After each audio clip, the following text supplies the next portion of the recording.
What's up, y'all? My name is Ian Edwards, and welcome to the Soccer Comic Rant. And the last time I spoke to you, I said Happy New Year.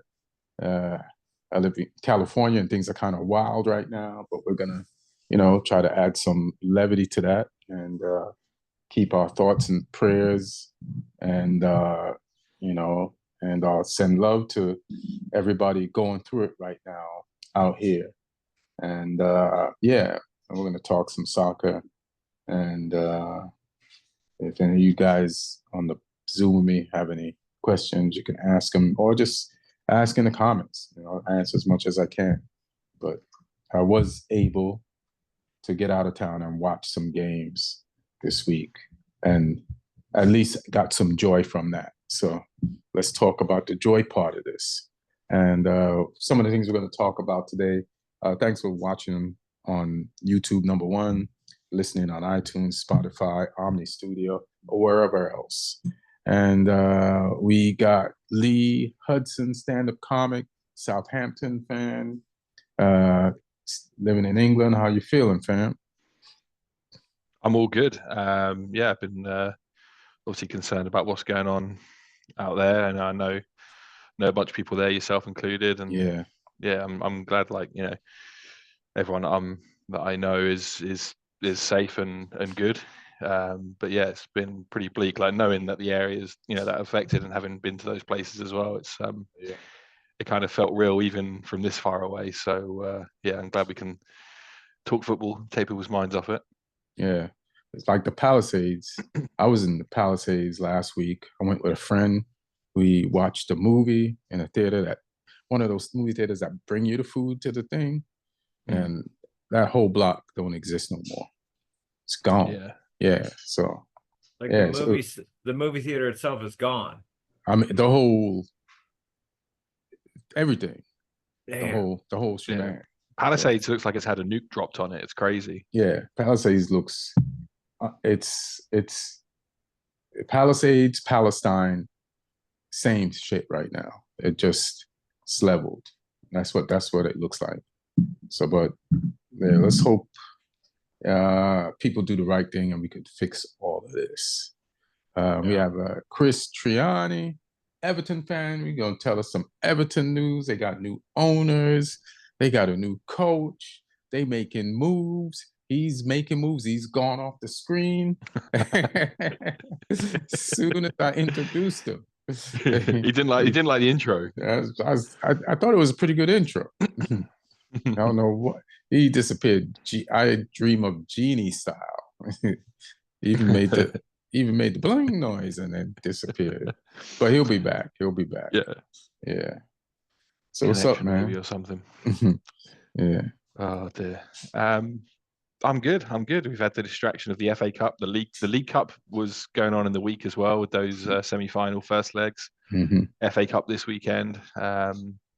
I kind of feel like the FA Cup's not got quite the same magic anymore. There were some good games this weekend, but I don't know. Like they started shifting all the schedule around.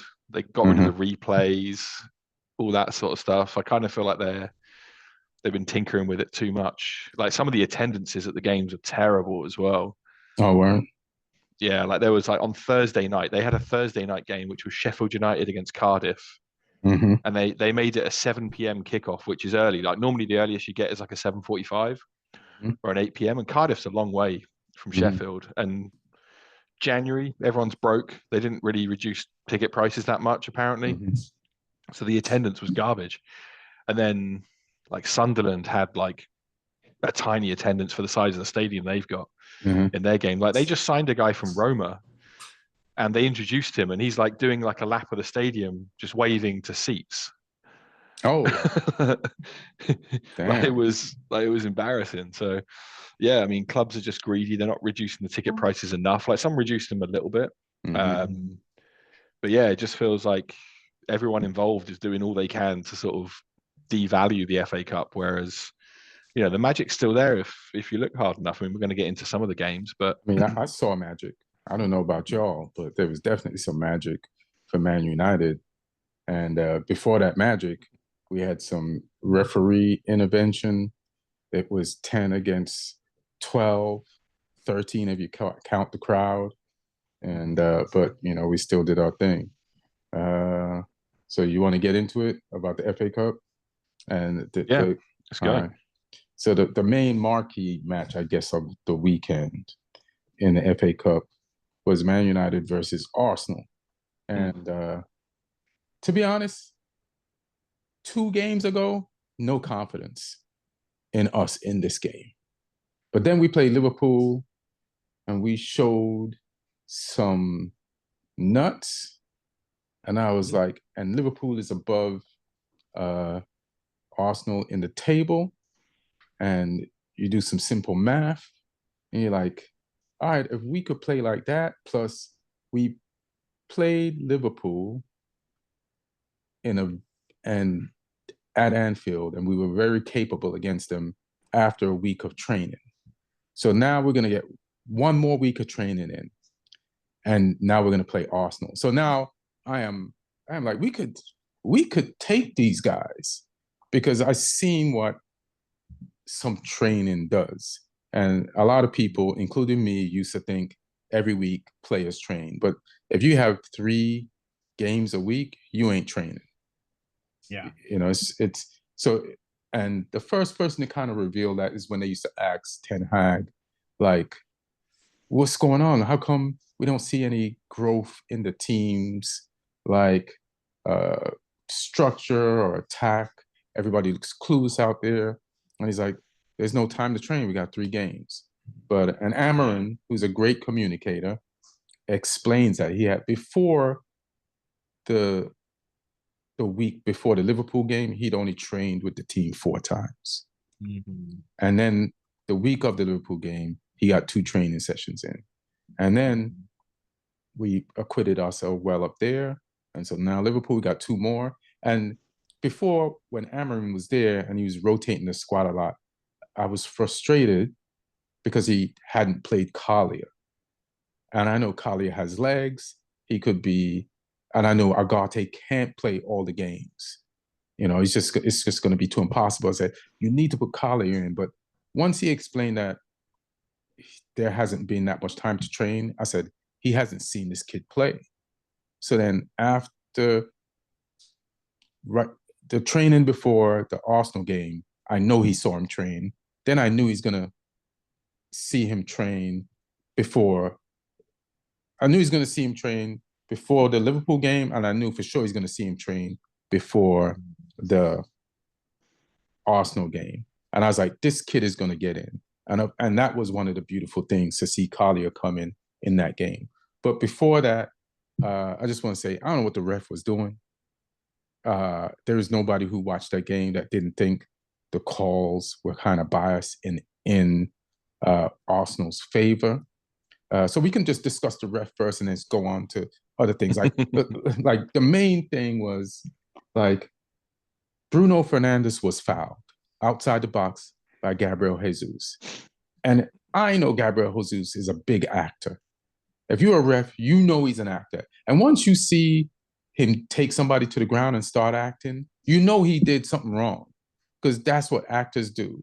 Like, this is your sport, this is your game. If the guy who fouled the guy is rolling around, like, he did something, and he's trying to get the other guy, he's trying to get out of trouble. So I don't know how we did not get a card from that. But and a lot of regular tackles that were tackles we got cards for. The penalty was not a penalty, but the football gods were just and handled it. And shout out to our backup goalkeeper getting in there.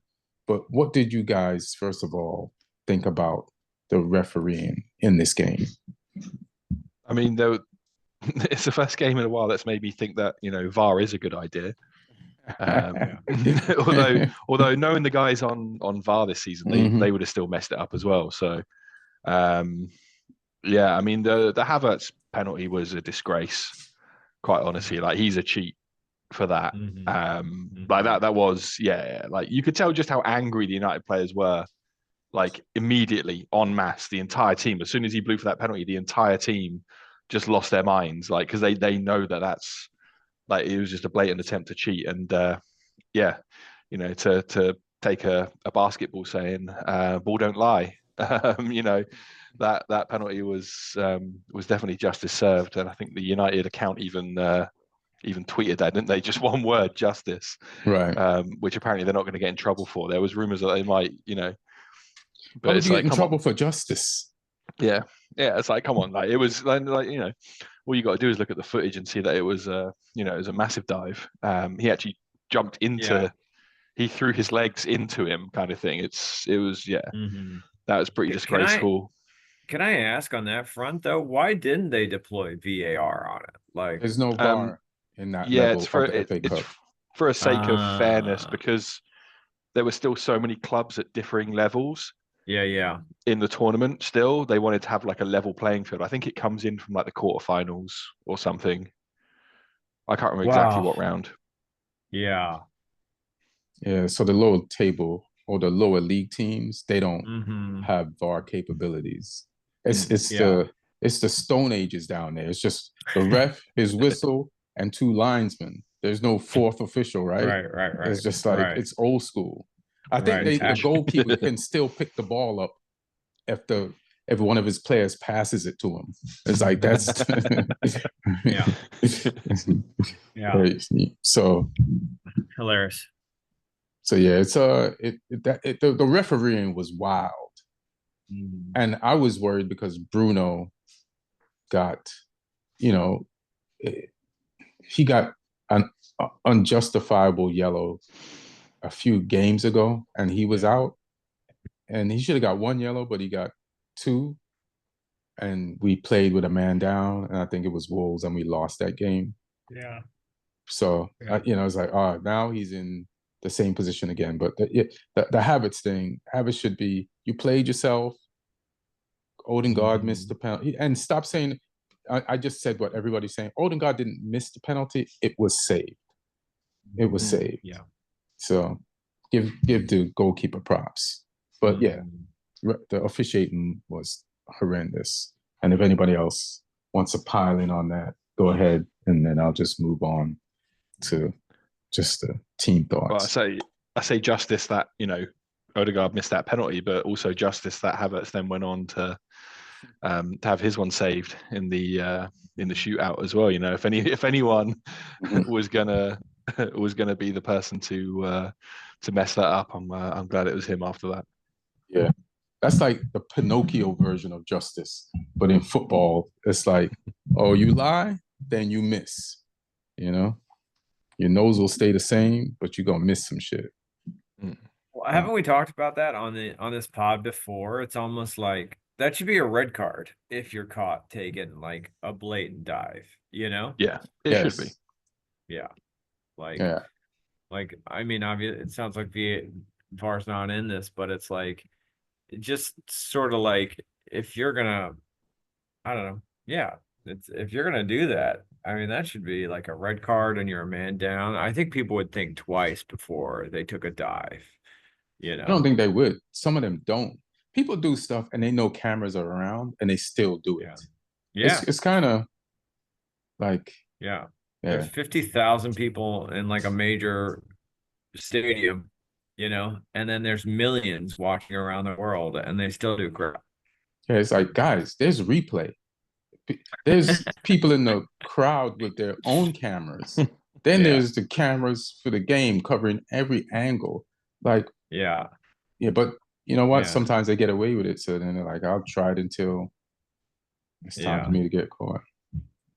But as far as the United's performance, it was very sketch when we had the ball. Like we couldn't get a lot of passes together, especially in the first half.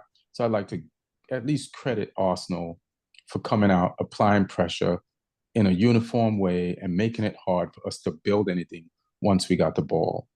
I like how Amarin cut out possibility of mistakes by we are not passing out the back. Like we went long. Goalkeeper, I know I'm gonna mess up his name. That's why I keep saying our goalkeeper. Anybody want to say it once? Altay Bayindir. Exactly what I was gonna say. Altay. My man Altay needs to get his kicking game together.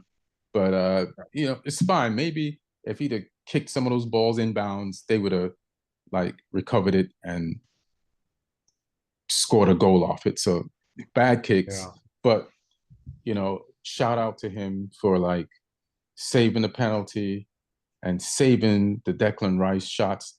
And a lot of fans are pissed at Havertz, but Havertz did miss one big one in front of the goal. That's another thing. Like in regular time, he had a great chance, and God was like, "Nah, man, you lied about that penalty. You're missing this too, and wait till we get to overtime because you're gonna miss that penalty too."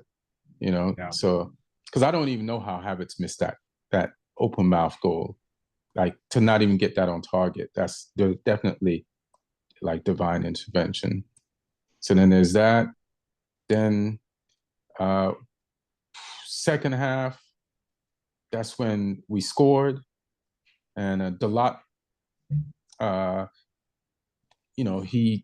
Maguire passed him a very risky ball, but I don't even blame Harry Maguire for that ball. It's just how much they were pressing us, and then he headed that ball to Garnacho. It landed on Arsenal defender, and Garnacho recovered it from him, started the fast break. Garnacho, his IQ is improving because normally Garnacho might have just went for that himself, and I don't think he had the angle to put that away. But he drew the defenders in and then looked behind him, cut the ball back, and Bruno, perfect. The way Bruno scored that is the way sometimes he messes that up and pisses us off. But the thing is with Bruno, he would always take that shot. And he would sometimes miss it and sometimes not. And this is one of the times when he's on target. And he'll never second guess if he's going to take that shot. One time, just in the back of the net, we went up. Then Dalot gets the second yellow. He didn't touch the guy. The slide-in does look bad. Do you think that's a yellow? Anybody? It was a silly tackle to make. Right. I'll give him in that. his situation. And I think it's one where you're giving the ref a chance to give you a yellow. I think it's borderline because it's reckless, but I don't think the studs aren't up. And I think it's a genuine attempt to win the ball. It's just a badly timed one. And the guy jumped over him, then lands, and then starts rolling. And it's like, nothing's wrong with you. You avoided the entire incident. How'd you get whiplash? Why are these lawyers beside you on the pitch? And why are you filing a claim?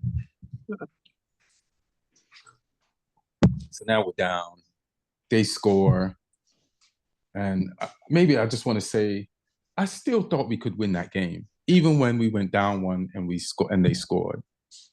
And I just, something told me about this. I'm not just saying this because we did win, but it was still tough to watch. Like a lot of times I'll just get on my phone. Like it was a nightmare for my nerves to watch this game. And then we made some subs. They bring in Diallo, Collier, who I love. And it was great to see Zirkzee come on the pitch and act as if he's been having the greatest season on earth. He started out with a double nutmeg on one player. I'm like, Zirkzee? Is that you? Like, you only do that shit unless you scored 3 in the last 5 games.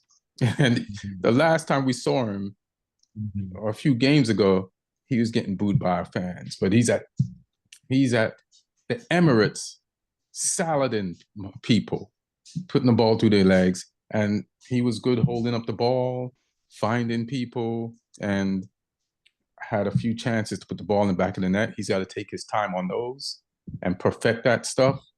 But pretty impressive. And of course, he scored the winning penalty and dealt with all that pressure and redeemed himself. So happy for that. Happy for Amad Diallo for what he did. Happy for Garnacho. I'm happy for the team unity. Dyche. Like I still think voodoo was involved in the ball that Dyche cleared off the line. That's impossible. No matter what angle you show it to me, there's two things that happened that were impossible this game: the Havertz miss and the De Ligt recovery. First of all, I understand you putting your foot in the way, but to clear it that far in the other direction, there's something was definitely mystical happening defensively for us yesterday. I want to give Harry Maguire props. From the moment the game started, he was winning all the headers. I was like, is this going to last all game? And it lasted all game. Super impressive. And he fits into the back three. And he played like a lion, so we got to give him props like he was a lion. And even Malacia, when he came on, was solid for us. And Højlund again put in a shift, couldn't really get anything going, but did bust Gabriel or Saliba in the mouth. So I give him points for that. Sometimes you got to draw blood, let people know you're in a battle. And then we went to overtime. And I watched halftime to overtime again yesterday because I wanted to see Collier's touches. I wanted to see Zirkzee again. I wanted to see everybody's touches. And halftime Collier put a shift in. Yeah, he put a shift in. And remember, I don't know if you remember us talking about him last week, and I wanted to see him get in.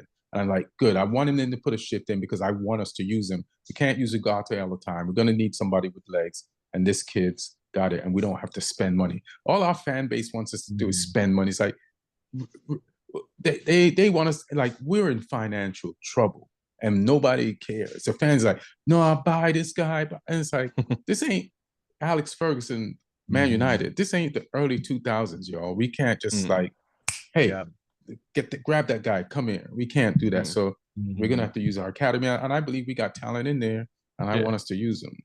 So even Ferguson though had the spells where he would bring like players through. Like obviously there was the class of '92, whatever as well, and I think United always pride themselves on the fact that players do come through the academy and make the first team.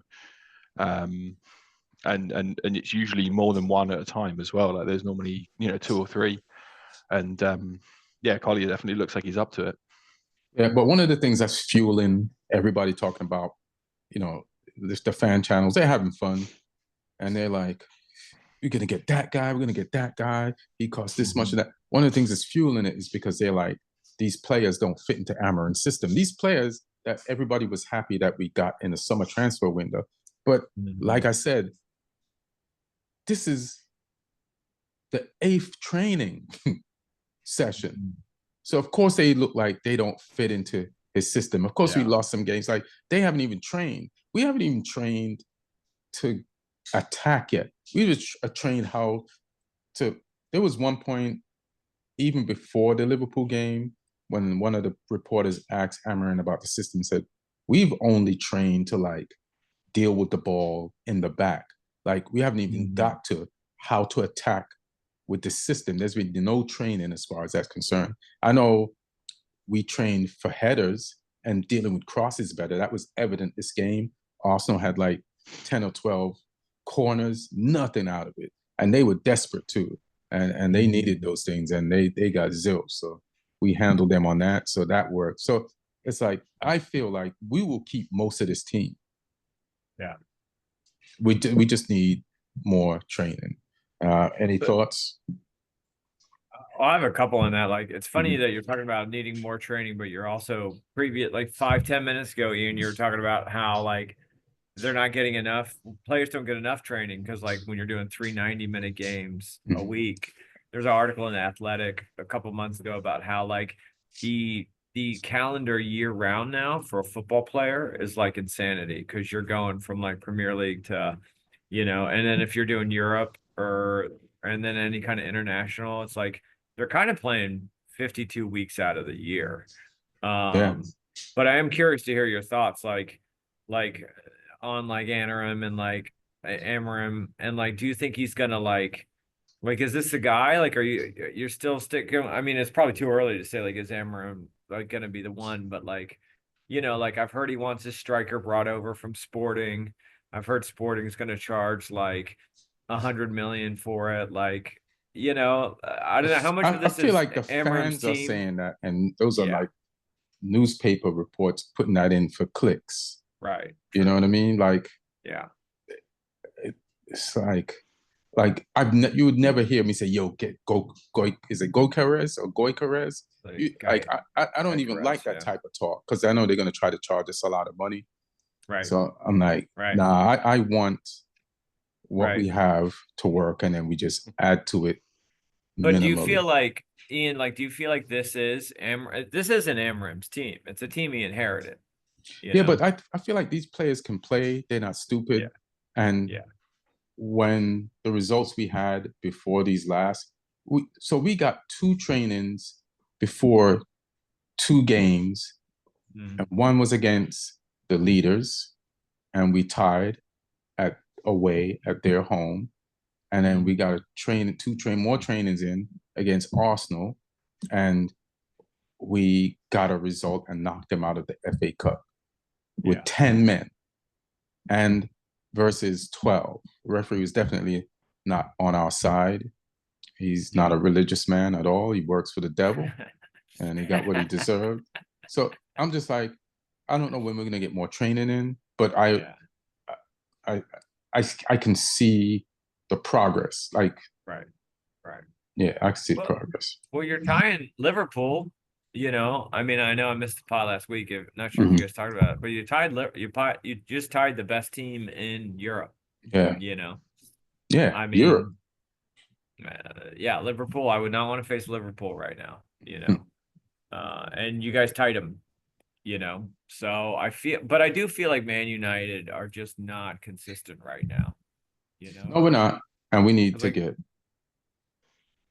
Yeah, you guys lost to the Wolves, didn't you? Yeah, you don't have to bring that up. We're in a good place right now, so I don't even know why you're going that far back in history. Wasn't that last year? Yeah. I think that was a game last year, which doesn't even really count. You know what I mean? It was December 26th. You're right. Right. It was that's forever a long ago. time ago. Yeah. 3 weeks. Yeah, that was before training, fam. Yeah. Lee, you got anything you want to throw in on the United versus Arsenal game? We could talk about Arsenal Fan TV. How fun that is to watch. Oh yeah, I've been watching a fair bit of that. I think I've watched more than that than I did of the game in the end. Yeah, like they're back in the dark days, Arsenal Fan TV. They're back in the Wenger out days where some of them want the manager to stay, some of them hate him and want him gone, and they're all biting at each other. But it's like, you need a balanced view. Like, there's things that Arteta could do better. I think there's things that could be better with the team, but equally, they're in a better position than they were pre-Arteta. So, there's arguments for and against, but those meltdowns are becoming increasingly entertaining to me. So long may that continue. I don't even dislike Arsenal as a football club, but I find the behaviour of their fans amusing. Because when it was down to those Arsenal Man City title races, I was rooting for Arsenal.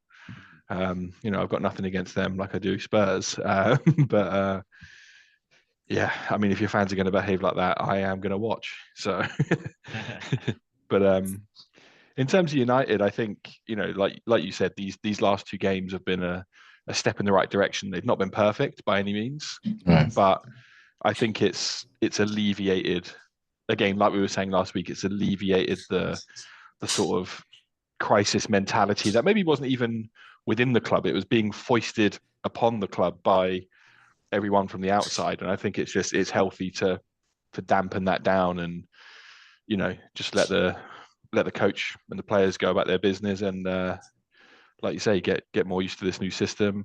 I mean, I'm hoping it all collapses in your next game. Why is that? I mean, it's against us on Thursday at Old Trafford, but I mean, I can't see anything other than you winning that. So yeah, man, like I said to you last week, enjoy your 3 points. And I want to take them, and I just hope my team wants to accept them just as much as I want to accept them from you. So we'll see. Yeah, it's we'll see, man. If we win the Southampton game, that'll definitely put a a feel good thing on us, but there's a lot of things to do with growth. A part of growth is consistency, and we have to like be consistent once we start like a little non-losing thing going. I want to see the players do that. That's what the fans want to see. And thanks for doing the baseline bare minimum. It shows up big when you have some skill, and we can knock some people out of tournaments and get some points and climb up the table. So, shout out to everybody, man, involved. Yeah, everyone's team is still in the FA Cup. Man U, Southampton, Everton, they're all still in the FA Cup. Who did Everton beat this week? We beat some third place, like Tranmere or some shit, or I don't know. No, you beat Peterborough, and the whole Peterborough. That's about, right. That's right. Ashley Young's son not being able to come on for Peterborough. Yeah. Alex Ferguson's son. That's right. Who has benefited from countless pieces of nepotism in his career, wouldn't allow a little bit of nepotism on his players. Hilarious. So Alex Ferguson's son is the coach of Peterborough? Yeah. Darren Ferguson. Yeah. Oh shit. How is he good over there? Are they doing good? They're doing okay. He's managed them about 4 times, I think, in his career. He keeps going back. But yeah, he's a solid like League One, League Two manager. And for the record, I actually fully back his decision not to bring Ashley Young's kid on. Nice. Interesting. Say more. It would have been purely a sentimental for the media, for the clicks decision. It made no sense in a football terms because they were 1-0 down at the time, going right up until the end, and he had to make subs to try and get back in the game. I mean, if Peterborough could have somehow pulled off a draw and then beat you on penalties or extra time, whatever, that's a lot of money for them getting through to the next round. So there was a lot riding on it. I mean, if I'm sure he would have thrown him on if like there'd been 3-0 down with 10 minutes to go or something. But obviously you scored your second goal super late, and he'd already made all of the subs allowed by then. So I think it was just unfortunate circumstances. It would have been cool to see, for the first ever time, a father and son play each other in the FA Cup. But I understand why it didn't happen. It was going to be like opposite LeBron. LeBron played with his son. Ashley Young wanted to play against his son, and Ashley Young was coached by Alex Ferguson, and then his son is on the other sideline coaching his son against him. So that's some soap opera storylines right there. Can I say for the record that I didn't give a shit? Like I genuinely you just wanted to win. Yeah, I just need to go to the next round. Like, and it felt like a sideshow, So well, let's talk about that for a minute. Was that your new coach doing that game? No. Moyes hasn't done a game yet. So it was hilarious. So they fired Sean Dyche about 4 hours before that game. So let me ask you a question. Did they fire him or did he quit? No, he went right up to the line without quitting because I think he wanted you want your severance package, right? You don't quit. What are we thinking? Integrity still exists in this world? You don't quit.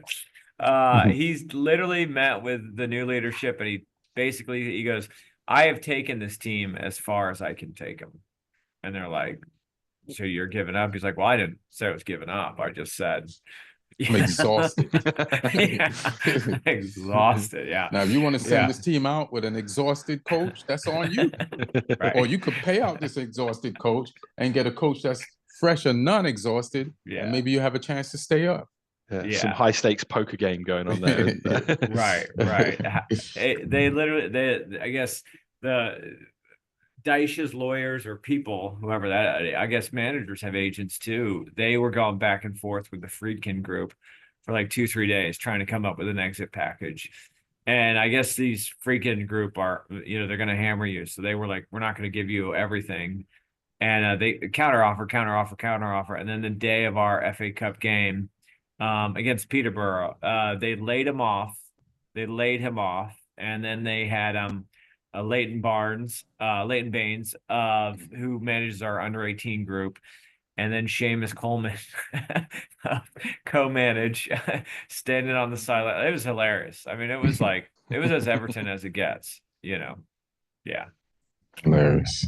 All you needed Everyone. is Duncan Ferguson to join those two, and it would have been a Yeah. it would have been a full Everton house. Yeah, where is Yeah. he? Where is Duncan Ferguson? Right. He went and managed down in the lower leagues with Forest Green Rovers for a little bit, in like they were League Two or League One, and then he went to Inverness Caledonian Thistle, who are like a Scottish first division team, and then they were having some money problems, and he left. So I don't know what he's doing right now. Yeah. I remember him coaching as an interim for a little bit for Everton at one point. In between. A couple of times he did it, I think. Right.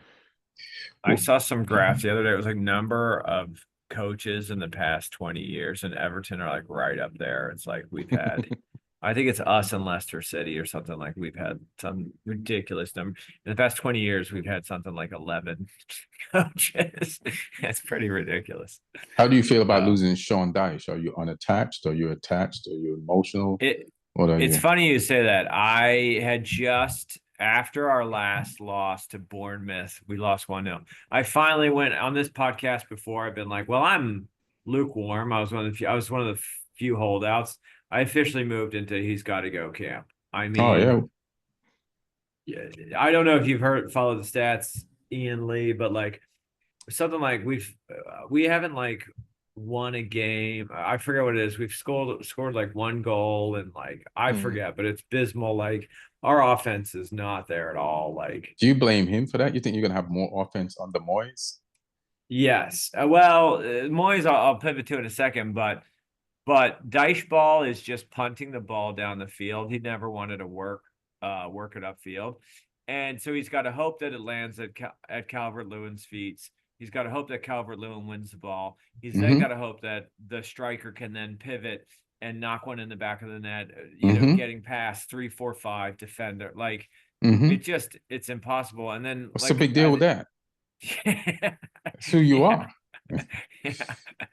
Yeah. I mean, it's just like it wasn't work. And then everyone's like, this is why I think our fan base is hilarious, because they're like, man, Dominic Calvert-Lewin is shite. And you're like, dude, he's not God. Like, he's not Jesus. He can't, you know, I don't know. They know he's Harry not God. Potter. They watch him play, and they don't believe he's God. Yeah. I feel bad for him. I do too. Yeah. It's tough. He's just trying to get you guys to survive until it's time for you to move in a new stadium. And every year, Everton sells players, important players that the team needs. You know, you got to have money problems. Do you get? Does the freaking group get like any money now that they've taken over? Can they spend some money? Yeah. So the brilliant thing about this, like, honestly, like, this truly is like the craziest ride ever. If like you were like following like the behind the scenes stuff. We were actually going to get taken over by this group 777, and they're just like a house of cards. Like, think like Leonardo DiCaprio from Catch Me If You Can. Like, they would like just borrow from different. They literally, their business model was like, maybe if we buy enough football clubs and take on enough debt, we could, like, they owned an airline in Australia that just went under. Like, it's like craziness. Like, and they were this close to buying Everton, and then they got a lawsuit. So anyway, the Friedkin Group, like, the Friedkin Group alone, it's like a media, football club owning, entertainment, hotel and luxury company. They do 10 billion in profits annually, like the group alone. And so they have great credit. So they have not only bought Everton outright, they went from a 94% ownership stake to a 98% ownership stake. And then they're restructuring the debt. So I think like JP Morgan Chase to be, you know, low interest, affordable, like gonna help our PSR so much. So we're hoping we have a little bit of cash, maybe not this transfer window, but the next 1 or 2 to like actually get some good players. So yeah. So Moyes will have a little bit something to spend. Yeah. He actually, like, if we can not get relegated, we could actually turn this around, you know. That's a big if. Thanks, Ian. Lee, what are your thoughts? You tend to know a lot about this stuff. What are your thoughts? Do you think I'm crazy? Nah, it's a big if. What do you Yeah. what do you feel, Lee? I mean, I don't know fully where Everton stand PSR wise, because obviously I know there was like the points deduction previously and stuff for previous accounts, and I know that PSR does take into account previous accounts a lot. So, and obviously you've seen what happened with Newcastle, where they've got untold wealth available to them, but they can't spend it because of the rules, which I think PSR is a good thing in principle, but I think the application of it is still not perfect. Because it kind of means that the big clubs, Man City kind of got in before PSR was a real thing. They were able to spend all that money without any restriction, kind of thing. And even when there were restrictions, it sounds like they may have found ways, around them illegally anyway, and it got them to super club status. Whereas Newcastle could do that, but they can't because of the money rules. And I know other clubs have been walking the line, like Villa as well, to get to where they've been. They've been sort of treading the line on that as well. And there was an announcement today that I think it's tomorrow they're going to reveal. It was almost like a TV like trailer kind of thing style announcement where they're saying like tomorrow the clubs who are going to get deductions and punishments will find out. And I'm fingers crossed for Leicester because I know they've been cheating on the books. They kept dodging it by moving divisions.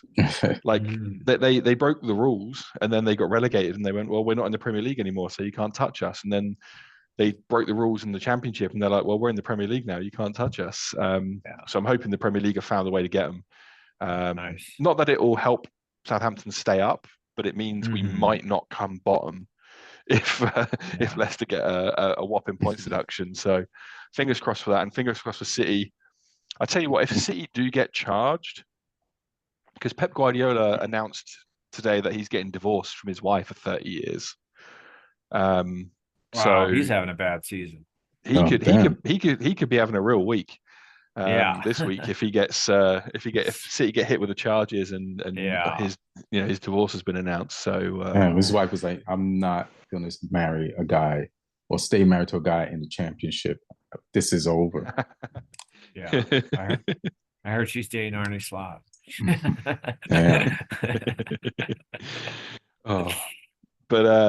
Going back to Everton, it'll be, hopefully it puts you onto more sound footing now, even if it means that, the growth is incremental, because you have to sort of do it, piece by piece. And I think that's the healthiest way to fix a football club anyway, rather than just trying to go, 0 to 100 and throw a bunch of money at the problem. Because obviously, the stadium looks fantastic that you're moving into. And, you've got a few pieces in the squad that are capable of, being in a position where you. I think Pickford's one of the best keepers in the league. Branthwaite, I think, is still not even anywhere close to his ceiling. I mean, that's about it. But no, there's a few other players there that are okay, and it's just figuring out obviously which ones you want to build the team around. I don't think the identity is going to change massively with Moyes. I think it's Sean Dyche with a Scottish accent, really. But I think he's probably more effective at executing that based on what he's done recently.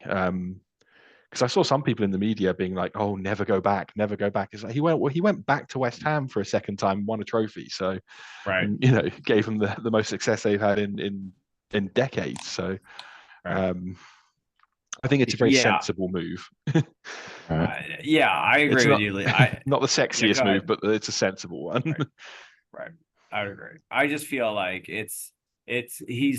this is not some dummy or a guy who's hoping for a comeback. He's done it at Everton. Granted, I mean, he did actually, like, if you go back and look at some of his Man U stuff, it wasn't atrocious, but for Man U standards at the time, it was like he finished 8th and they fired him, which was hilarious. And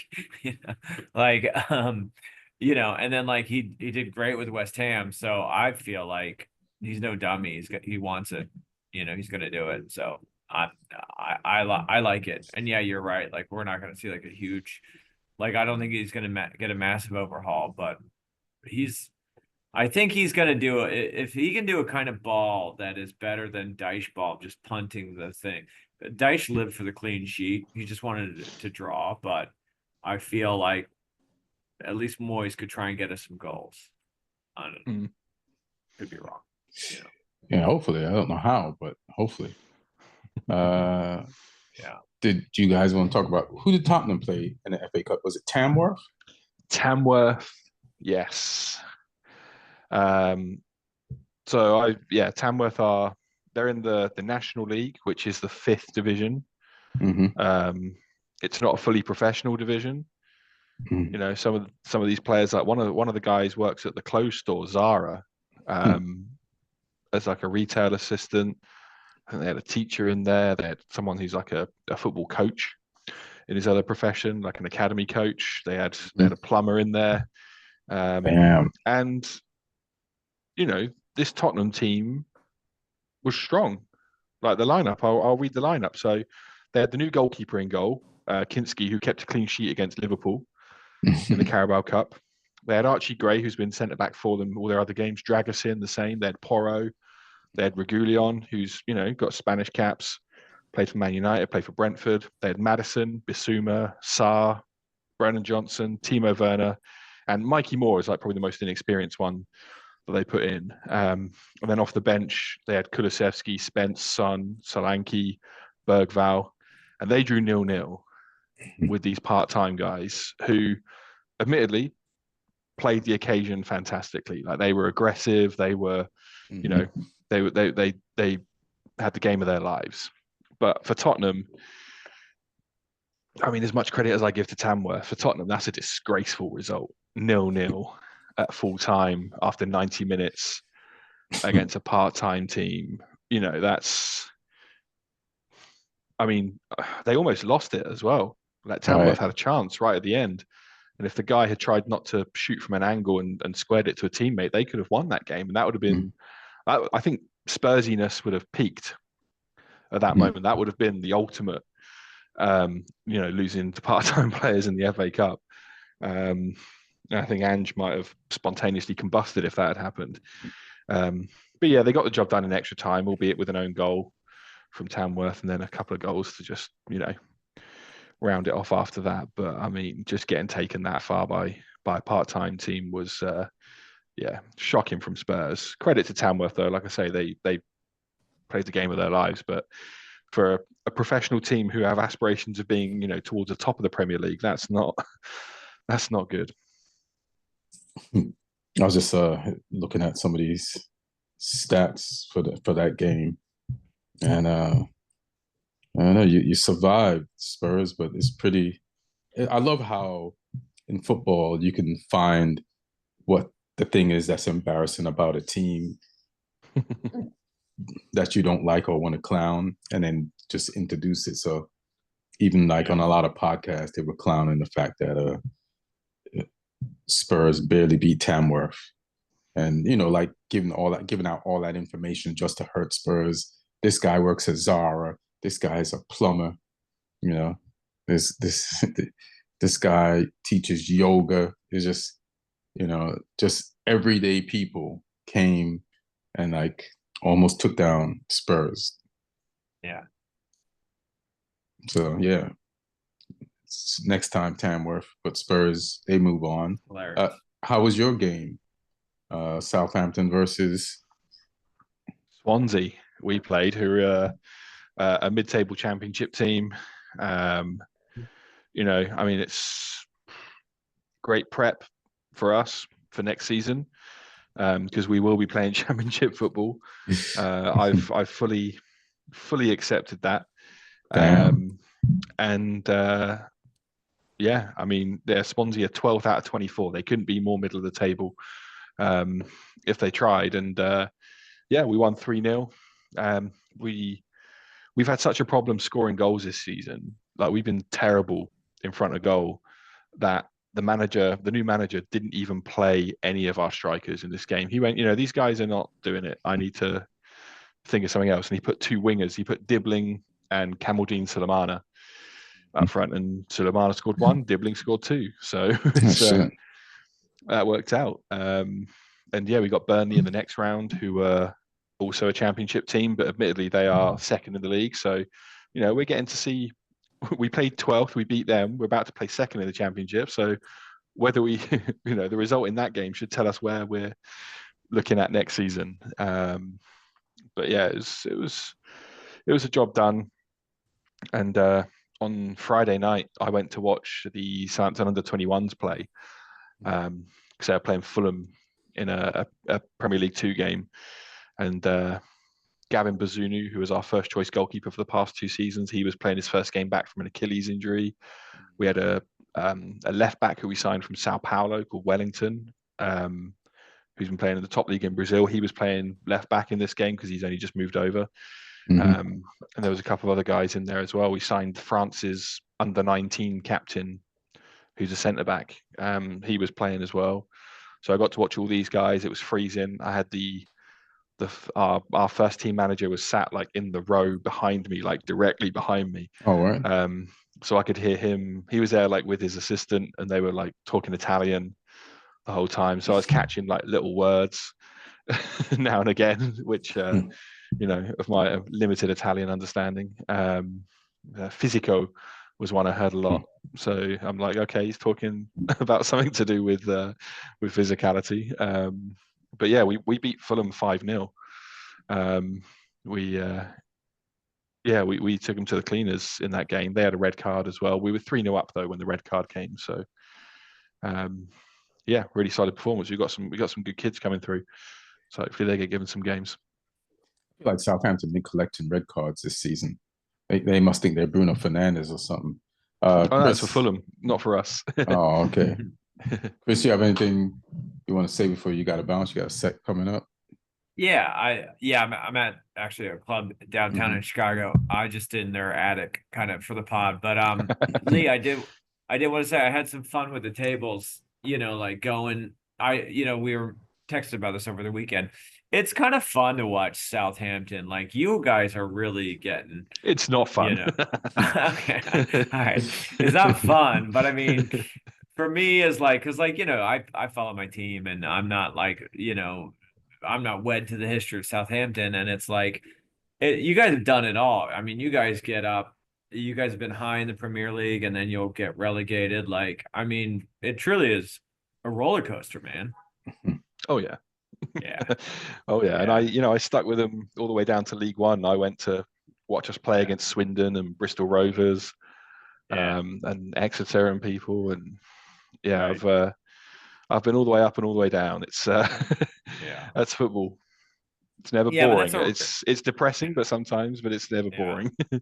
Yeah, that's a ride. Like, we were talking about it over this weekend. Like I don't know how much you guys follow like baseball or something, but you could be like the Pittsburgh Pirates or someone who are just like always in last place. And there's really no consequence to just without relegation. I mean, I'm like waking up I'm on a text thread with my brothers, and I was freaking out before they fired Dyche. I was like, are Everton going to get relegated? And my brother was like, well, it's a little early for your annual, relegation meltdown. So yeah, I feel like you should experience one because you never have. Yeah, that's true. You're like the unrelegatable. You and Arsenal, I think, are the only two teams in the league at the moment who've never been outside the top division. So you need to get a portion of that disappointment and pain. That feeling, right. That's like the ultimate difference between like Americans and like Brits. Like, Brits experience relegation. When we lose in America, we're just we're just sad for a little bit. Yeah. No, but you're right. The joke with Everton is that if Everton gets relegated this season, then we'll have the nicest stadium in the Champions League. In the Championship? Yeah. Yes, in the Championship. Yeah. Definitely not Champions League. Well, who knows? Last time Moyes was there, he got you to the Champions League. So, albeit for a qualifying round, but yeah. I do hope they give him some money, but I don't know how do you get legal money to spend on players? Right. But maybe it was just the old owners not wanting to spend money because they'd spent so much and they were trying to offload this team and build a stadium at the same time. So we'll He see. doesn't need money. He can get Marouane Fellaini out of retirement for free. Yeah. I feel like, yeah, I do got to go, but I'll just say this. Like, I am happy we got Moyes. I feel like at least if he can net us, I don't know, 1 goal a game, that's 1 goal per game more than Dyche could. And, I mean, you can't stay in the Premier League and draw every game 0-0. You just can't do it, you know. But you drew against some good teams. We did. Yeah. So that's the only thing. Well, all right. We'll let you bounce. Y'all. Have a fun show. Appreciate y'all. Take care. Right, peace, fam.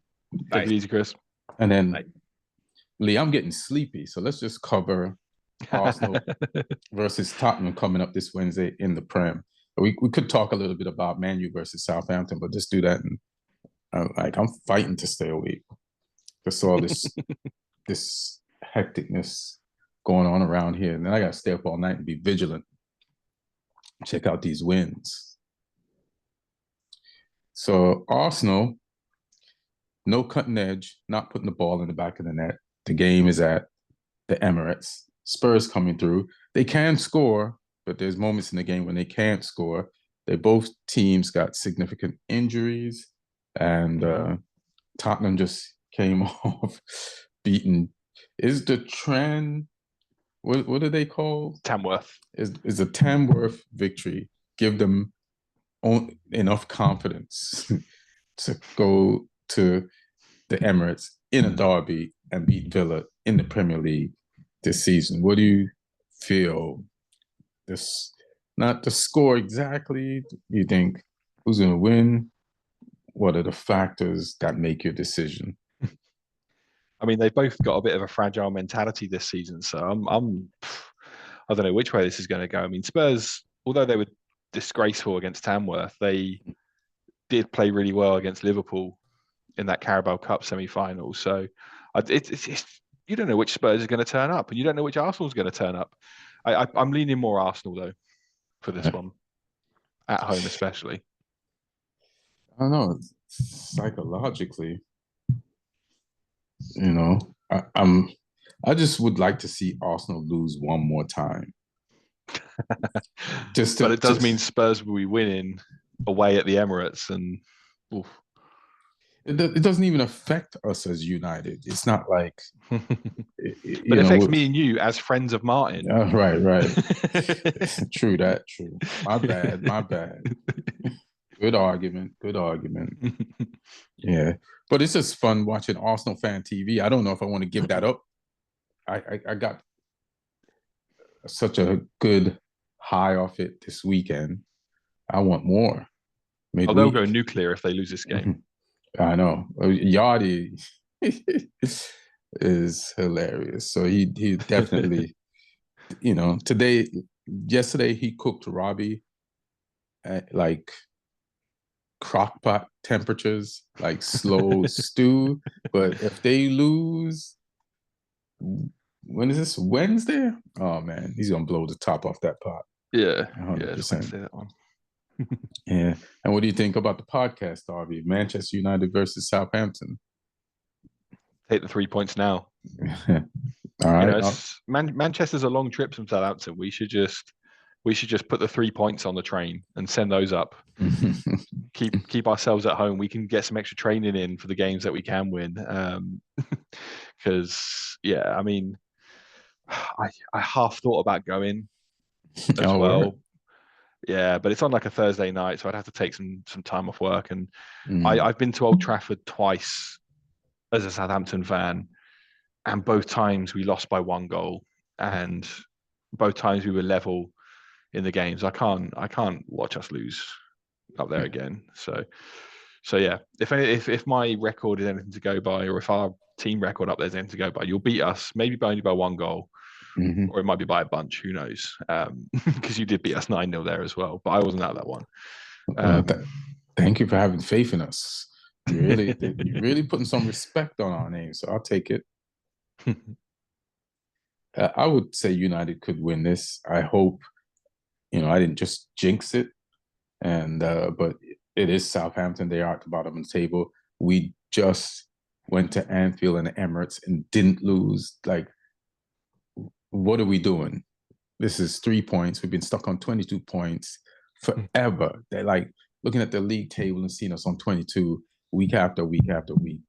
I think we're on 23 now because we got one from Liverpool. Is like the worst, especially halfway through the season. So come on, guys. Let's get this 3 points. Any last things you want to say before you go?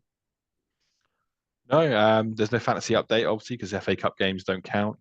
Mhm. But yeah, just I'm enjoying all these games happening. We had the Carabao Cup semi-finals, then it was FA Cup weekend. Now we've got midweek Premier League. Then we're going to have weekend Premier League immediately after that. So yeah, there's games galore. And yeah, I mean, before we speak, there's going to be another round of games. Like, you guys got Brighton, who are a bogey team for you, I feel, a little bit. And Arsenal Villa is at the weekend as well.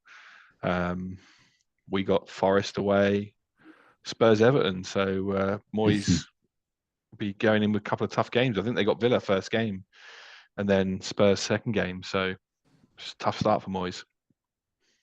Yeah, I hope he's prepared for it. He's been out of coaching like just this season, right? Just the beginning of this season, because he was at West Ham last season. So yeah, up until the summer. Yeah, good luck, man. I wish I like David Moyes. I haven't always liked him, but this is the period of me really liking. So hopefully he can get in there and do a little something for Everton. Well, yeah, I'm gonna take a nap after this, monitor the wins, get some work done. Might have to bounce. I might have to bounce just because of the air quality if it gets terrible tomorrow, and just just to let that blow away for a little bit. But yeah, everybody, thank you for watching. Thank you for listening. You get soccer and fire weather reports on this podcast. You know what I'm saying? We let you know what's going on in two hemispheres. And we love you. Be good to each other. And for everybody out there fighting the fires and donating and trying to help people, yo, man, hats off to you. You're fucking amazing. Keep that up. Any last words? No, just and if you are affected by any of this, hopefully you can enjoy the football as a distraction while you get back on track.